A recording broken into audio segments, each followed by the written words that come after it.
નમસ્કાર દર્શક મિત્રો, સિટી ન્યૂઝમાં આપ સૌનું સ્વાગત છે। સમાચારોની શરૂઆત કરતા પહેલા એક નજર આજના મુખ્ય સમાચારો પર। વલસાડમાં ખીલ્યું દુર્લભ બ્રહ્મકમળનું ફૂલ, ભક્તો અને પર્યાવરણ પ્રેમીઓમાં ખુશીનો માહોલ। સાંસદ ધવલ પટેલે વાપીની ઈએસઆઈ હોસ્પિટલની લીધી મુલાકાત। દાદરામાં રસ્તા પર નવજાત શિશુનો મૃતદેહ મળ્યો, પોલીસ તપાસ કરી રહી છે।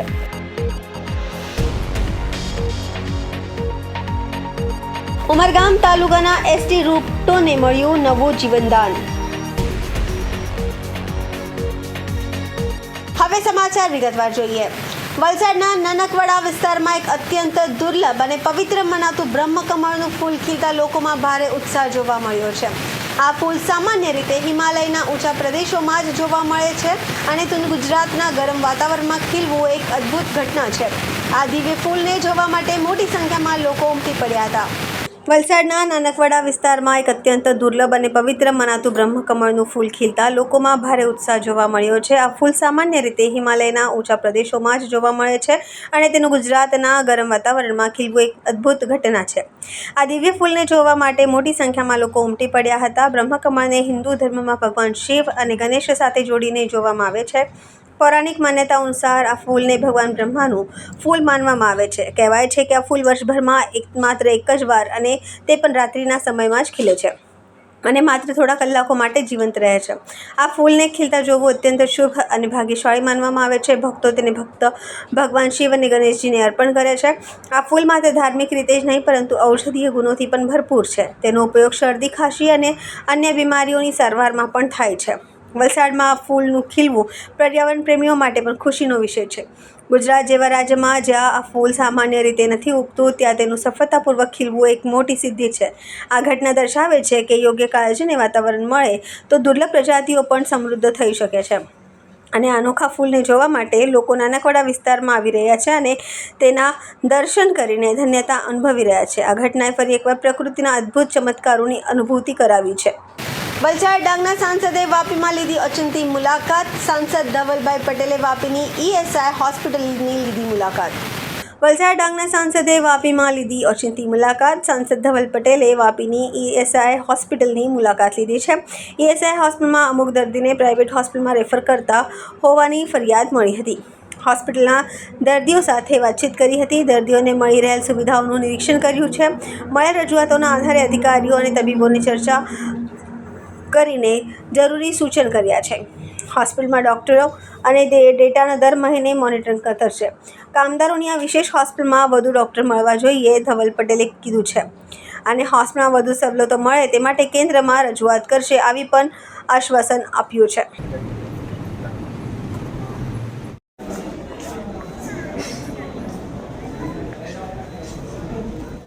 नहीं जाती कौन डॉक्टर ट्रीट करे છે?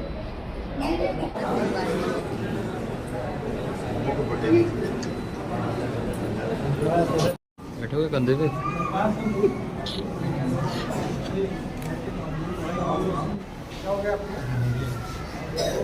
हाँ आपी दियो ना भाई तुम भाई थोड़ा हाँ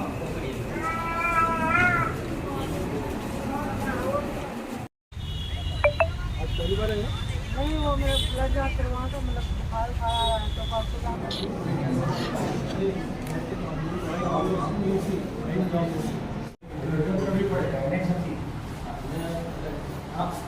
और वेलकम છે ને શું આપની અસર છે એ ડિટેલમાં મને તમે આવ્યો અહીંયા દરેક અમારા જેટલા પણ પેશન્ટ્સ હતા એની સાથે પણ વાતચીત કરી, એમને શું પરેશાની થઈ રહી છે, બીજી હોસ્પિટલમાં એમને બરાબર સુવિધા મળે છે કે નહીં, ડૉક્ટરની સાથે વાટાઘાટ કરીને અહીંયાને એડમિનિસ્ટ્રેશન સાથે વાટાઘાટ કરીને અહીંયા કંઈ મહેકમમાં કોઈ કમી હોય તો અમારા તરફથી શું એમને સહાયતા થઈ શકે, એની સાથે ઇન્ફ્રાસ્ટ્રક્ચર છે કે પછી બીજી કંઈ એમને ટૂલ્સ જોતા હોય એના માટે ખાસ કરીને અહીંયા હું આવ્યો છું અને અમારી ટીમ પણ અહીંયા ઈએસઆઈસીમાં અમે નિમણૂક કરી છે। એટલે દર મહિને હવે હું અહીંયા આવવાનો છું અને સાથે હોસ્પિટલનું નિરીક્ષણ કરીને અમારા દર્દીઓને કોઈપણ જાતનું અવગણતા ના પડે એના માટે અમે પ્રયત્ન કરવાના છે। અહીંયા આ પતે એના પછી હું CETP અને વાપી નોટિફાઈડની પણ મુલાકાત લેવાનો છું અને ત્યાં પણ હમણાં કઈ રીતની કામગીરી ચાલી રહી છે, આપણા ઇન્ડસ્ટ્રીના લગતા શું પ્રશ્નો છે એ પણ હું પૂરું વાતચીત કરવાનો છું. બે જગ્યાએ કોઈ ક્ષતિઓ મળી? ક્ષતિઓમાં હમણાં જે રીતના હમણાં મેં જોયું છે સિસ્ટમ સારી છે, પણ જે મને લાગે છે કે અહીંયા આપણે સ્ટાફ વધારવાની જરૂર છે, સ્પેશિયાલિસ્ટ વધારવાની જરૂર છે, એની સાથે ઇન્ફ્રાસ્ટ્રક્ચર વધારવાની જરૂર છે. કારણ કે હમણાં જે બિલ્ડિંગ છે એ થોડી જૂની થઈ છે, તો એના માટે કેન્દ્ર સરકારને મળીને જે તે લગતા અમારા વિભાગ છે એ મંત્રીશ્રીને મળીને હું પોતે રજૂઆત કરીશ ને મને 100% ખાતરી છે કે આવનાર દિવસમાં આપણા લોકોને સારી સુવિધા મળે એના માટે પૂરું અમે ઊભું કરશું. ખાનગી હોસ્પિટલોમાં દર્દીઓને રેફર કરવામાં આવે છે, તેના વિશે શું ફરિયાદ? મેં હમણાં ટકોર પણ કરી છે કે હમણાં અમે દર મહિને હું ડેટા લેવાનો છું. એમાં આપણે આ સરકારી હોસ્પિટલમાં કેટલા દર્દીઓનું આપણું નિરાકરણ કરીએ છીએ, એની સાથે આપણે બીજી પ્રાઇવેટ હોસ્પિટલમાં કેટલા રેફર કરીએ છીએ એનો ડેટા દર મહિને મળશે. ત્યારે અમને ખબર પડશે કે જો સુવિધા અહીંયા હોય છતાં રેફર કરે છે કે અહીંયા સુવિધા નથી એટલે રેફર કરે છે. એટલે આવતા મહિનાથી આપણને ડેટા આવતું થઈ જશે. એના પછી જે પણ આપણે એક્શન લેવાનું એ એક્શન લેશું. પણ આપણી પ્રાથમિક એ જ મહત્ત્વ હોવું જોઈએ, એ જ હેતુ હોવો જોઈએ કે બધા દર્દીઓનો ઇલાજ અહીંયા જ થઈ જાય એવી સુવિધા ઉત્પન્ન કરવાનો છે. સમાચારોમાં સમય છે નાનકડા વિરામનો. વિરામ બાદ આપ જોઈ શકશો દાદરામાં રસ્તા પર નવજાત શિશુનો મૃતદેહ મળ્યો, પોલીસ તપાસ કરી રહી છે.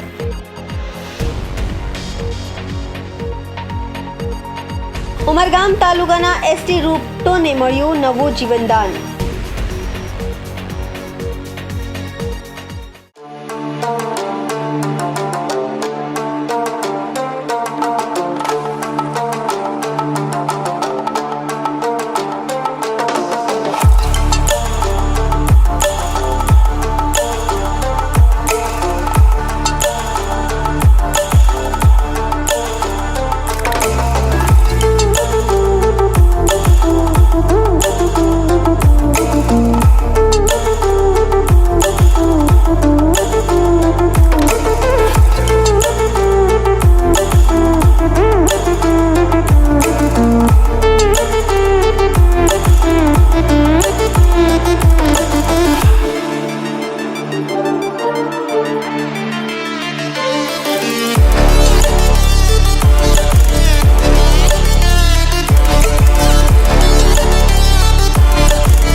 સ્વાગત છે. દાદરા નગર હવેલીના દાદરા નવા પંચાયત ભવનથી થોડી દૂર હર્ષ કોમ્પ્લેક્સની સામે બુધવારે સવારે એક નવજાત શિશુનો મૃતદેહ મળી આવ્યો છે, જેના કારણે વિસ્તારમાં સનસનાટી મચી ગઈ હતી. દાદરા નગર હવેલીના દાદરા પંચાયત ભવનથી થોડી દૂર હર્ષ કોમ્પ્લેક્સની સામે બુધવારે સવારે એક નવજાત શિશુનો મૃતદેહ મળી આવ્યો છે, જેના કારણે વિસ્તારમાં સનસનાટી મચી ગઈ હતી. સવારે 7 થી 7:30 વાગ્યાની વચ્ચે લોકો રસ્તા પર એક નવજાત બાળકીનો મૃતદેહ જોયો અને તાત્કાલિક દાદરા પોલીસ સ્ટેશનને જાણ કરી હતી. પોલીસે ઘટના સ્થળે પહોંચીને એમ્બ્યુલન્સ દ્વારા મૃતદેહને પોસ્ટમોર્ટમ માટે મોકલી આપ્યો છે.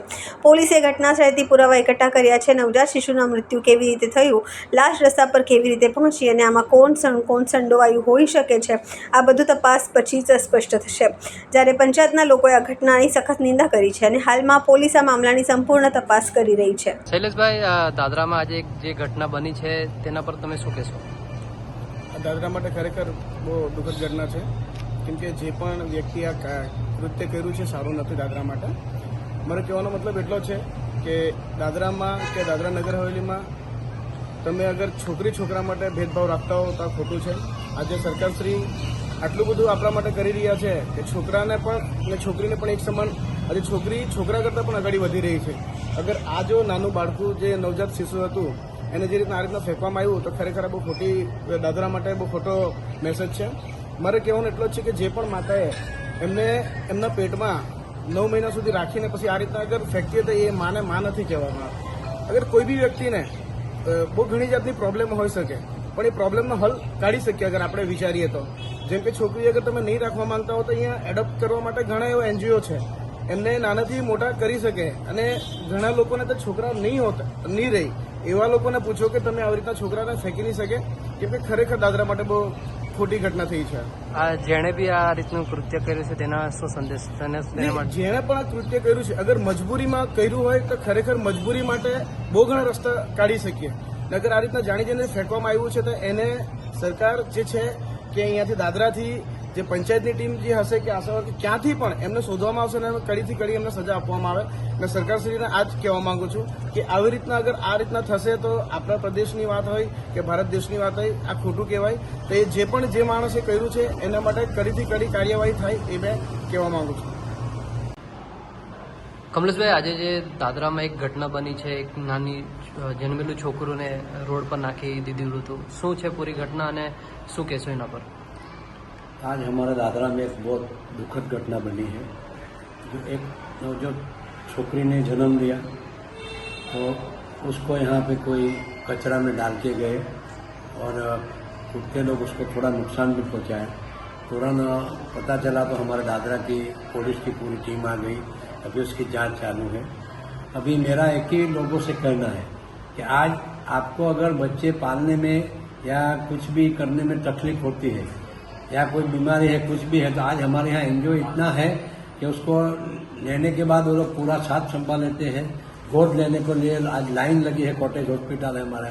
तो मैं आपके माध्यम से एक ही बात करना चाहूँ कि भगवान आपने को जो कोई जीव देता है तो ऐसा मारने के लिए नहीं है, ऐसा काम नहीं करे. कृपा करके ऐसी कोई भी आपको दिक्कत है तो तात्कालिक हमारा संपर्क करे, पुलिस तंत्र का संपर्क करे या कॉटेज हॉस्पिटल में चला जाए तो आपको वहाँ से मदद मिलेगी. ऐसा कोई काम नहीं करे कि अपना जिंदगी पर पछताने का. और ये जिसका भी बच्ची है तो मैं आपके माध्यम से कहना चाहता हूँ कि अगर बाद में पता चलेगा, हमारी पुलिस ढूंढ ही लेगी, बाद में पता चलेगा तो आपको भुगतना पड़ेगा. उससे अच्छा है कि आप आके डिक्लेयर कर दें कि बच्ची हमारी थी और ये प्रॉब्लम की वजह से हम लोग ने ऐसा किया, ऐसा बता दें. इसी मेरी आपको मेरी रिक्वेस्ट है. और ये दुखद घटना का मैं बहुत दिल से खेद व्यक्त करता हूँ. बहुत खराब हमारे गांव में आज घटना हुई है. સમાચારોમાં ફરી સમય છે નાનકડા વિરામનો. વિરામ બાદ આપ જોઈ શકશો ઉમરગામ તાલુકાના એસટી રૂટોને મળ્યું નવું જીવનદાન.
સ્વાગત છે।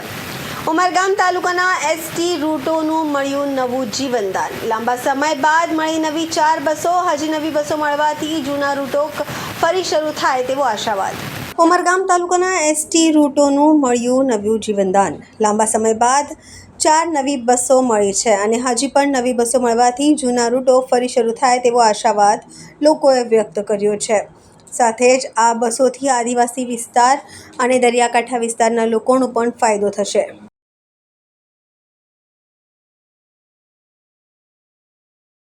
અહીંયા ઉપસ્થિત છે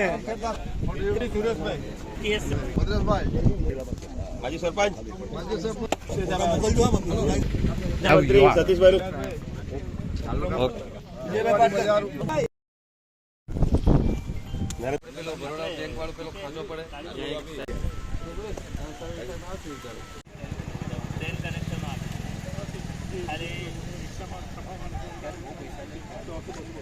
હજુ તો ચાલુ સાહેબ ચાલુ ફોટો ચાલુ। ભારત માતા કી રોમનભાઈ નીકળી જાઓ, તમે નીકળી જાઓ। લીલી ઝંડી આપી દીધી। શોખ મોટા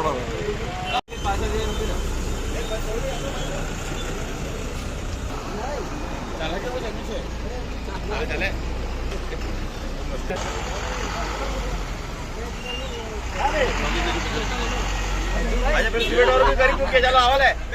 આજે ઉમરગામ તાલુકા માટે ખૂબ જ આનંદનો દિવસ છે।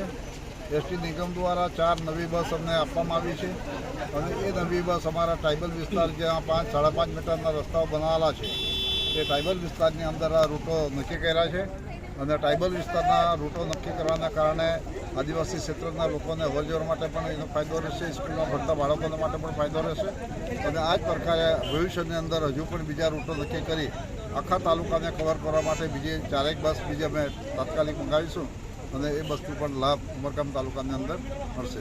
આ પ્રસંગે અમારા કથાકાર દક્ષિણ ગુજરાતના ખૂબ જ સારા જેમનું નામ બોલાય છે એવા માન્ય શ્રી ભરતભાઈ વ્યાસજી પણ અહીંયા છે અને 14-21 તારીખે જે ગીતા ભગવદ્ ગીતાનું વાંચન કરવાનું છે સંસ્કૃત વિકાસ મંડળમાં, તેમાં પણ સૌને આમંત્રણ આપવા માટે વિનંતી કરું છું। આભાર। આપણા કાંઠા વિસ્તારના મરોલી, દાંડી, કાલઈ જેવા અંતરિયાળ વિસ્તારના નાગરિકોને હું જણાવું છું કે ટૂંક સમયમાં આપણા પાસે નવીન બસો ઘણી બધી આવી રહી છે। તો આપણા જે ગ્રામ્ય વિસ્તારના મુસાફરો છે એને સુવિધા પાઠવવા માટે આપણે ટ્રેન કનેક્શન તેમજ ઘણી બધીઓ નવીન સુવિધાઓ, નવીન બસોનું આપણે ટૂંક સમયમાં ચાલુ કરીને તમામ નાગરિકજનોને સારી અને સવલત મળી રહી એવી આપણે સૌને સુવિધાઓ ચાલુ। વંદે માતરમ। આજરોજ ઉમરગામ તાલુકા ખાતે નવીન 4 બસોનું માનનીય રમણભાઈ પાટકર સાહેબની રજૂઆતને ધ્યાનમાં રાખી અને સાહેબ હંમેશા ઉમરગામ તાલુકાની ચિંતા કરતા હોય છે અને ઉમરગામ તાલુકાને જેટલી બી સારી સુવિધા મળતી રહે એના માટે પ્રયાસ કરતા હોય છે। એટલે માન્ય ધારાસભ્યશ્રીનો આપણે એક તો વિશેષ આભાર વ્યક્ત કરીએ છીએ અને વર્ષો જૂની જે હમણાં અમારી ઉમરગામ ટાઉનથી સ્ટેશન વિસ્તારની જે બસ બંધ હતી એ ટૂંક સમયમાં જ માન્ય સાહેબશ્રીએ કીધું કે એ પણ બસને ફાળવવામાં આવશે અને જેથી ઉમરગામ સ્ટેશનથી ટાઉન વિસ્તારના દરેક વ્યક્તિઓને જે બિચારા રિક્ષાઓમાં હકાલી ભોગવી રહ્યા હતા એ તમામને આજે આ બસનો લાભ મળશે એવી એમને ખાતરી આપી છે। એ માટે હું ઉમરગામ સ્ટેશન વિસ્તારથી ટાઉનમાં બદલ એમનો આભાર વ્યક્ત કરું છું। વંદે માતરમ। ભારત માતા કી જય। સમાચાર પૂરા કરતા પહેલા એક નજર આજના મુખ્ય સમાચારો પર। વલસાડમાં ખીલ્યું દુર્લભ બ્રહ્મકમળનું ફૂલ। ભક્તો અને પર્યાવરણ પ્રેમીઓમાં ખુશીનો માહોલ। સાંસદ ધવલ પટેલે વાપીની ઈએસઆઈ હોસ્પિટલની લીધી મુલાકાત।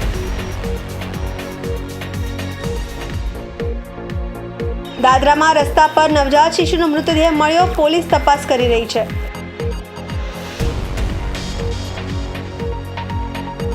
ઉમરગામ તાલુકાના એસટી રૂટોને મળ્યું નવું જીવનદાન। તો આ હતા અત્યાર સુધીના સમાચાર। જોતા રહો સિટી ન્યૂઝ। નમસ્કાર।